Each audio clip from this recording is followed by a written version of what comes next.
Hoje o grupo vai falar sobre a vegetação do petar.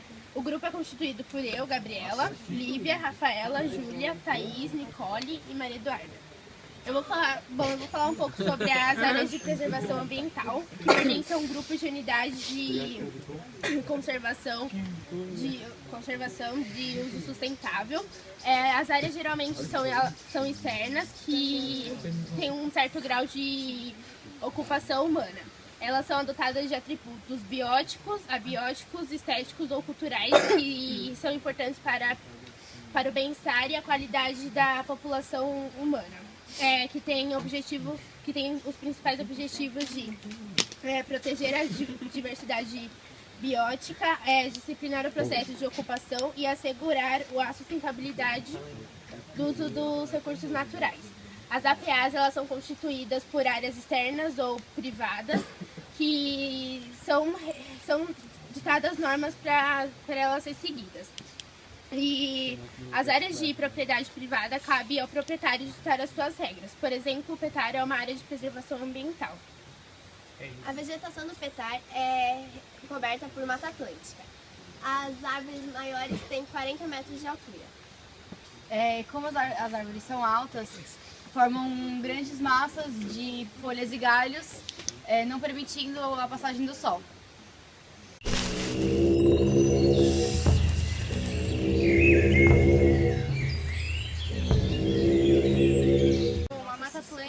Ela ocupa uma área de aproximadamente 1,3 milhões de quilômetros quadrados e está distribuída ao longo de 17 estados brasileiros, do Rio Grande do Norte ao Rio Grande do Sul. Desde o descobrimento do Brasil até os dias de hoje, ela perdeu aproximadamente 93% da sua área original, sobrando apenas 7%.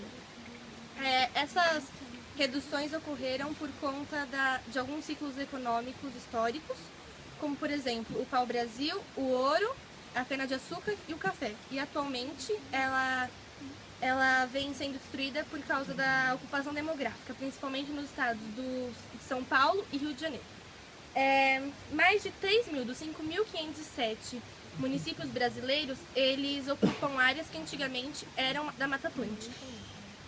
O resultado atual ele foi da perda total das áreas originais, devastação dos remanescentes florestais, que são fragmentos que não sofrem decomposição completa. Isso não deixa a Mata Atlântica ter uma boa posição de destaque. Devido ao altíssimo grau de biodiversidade e de desmatamento, está entre os 5 principais hotspots do mundo, onde suas áreas apresentam os biomas mais ricos, porém os mais afetados. Oi, bom dia! Bom dia! A gente vai apresentar o trabalho sobre a cidade de Poranga e o grupo é composto por mim, Beatriz e a Malu. Iporanga surgiu ao redor do Rio Iguape através da exploração do ouro. Quando descobriram que tinha ouro, os homens que vinham recolher o ouro começaram a se instalar em volta do rio. E assim começou a deixar a cidade cada vez maior. Ela tem 5.000 habitantes hoje em dia, 80 metros de altitude. E agora ela é muito conhecida pelas suas cavernas e suas cachoeiras. Em Iguape fica o núcleo do petar. O que é o petar? O petar é o Parque Estadual Turístico do Alto Ribeira. Ele tem 36.000 hectares só de parque.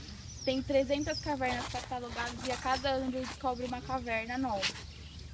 Recebe mais de 22 ou 30 mil turistas por ano e o petar serve para estudo, passeio. Lá você encontra vários tipos de aves, bichos, répteis.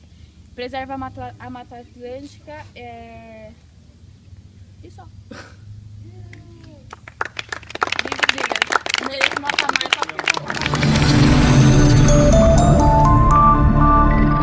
Geologicamente, por conta das rochas calcárias, o petar se localiza em uma província espeleológica, que é uma província onde tem muitas rochas, muitas cavernas.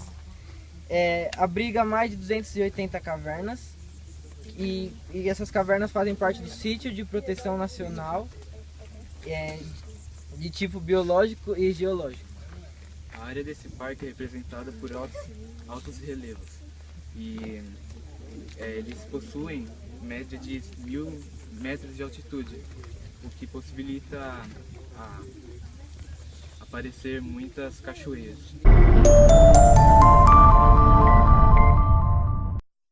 A área do Petar está inserida em uma região climática, onde o clima quente das latitudes baixas e o clima temperado mesotérmico das latitudes médias predomina na região sem estação de seca. As cavernas, os rios, os lagos e a vegetação aqui do Petar, eles formam a floresta pentatônica hidrográfica e a maioria da vegetação aqui chega de 25 a 30 metros. As cavernas elas se formam de rocha calcária e ela começa com a chuva ácida que ela ultrapassa o solo onde tem a vegetação e vai com o tempo, com bastante tempo, ela vai apodrecendo a rocha, o calcário, e assim vai criando fissuras e essa água ela vai passando e vai desgastando, formando os salões que a gente conhece. E as cavernas elas sempre elas se localizam debaixo dos morros, como por exemplo o morro do Alto da Coruja. Isso aí tem.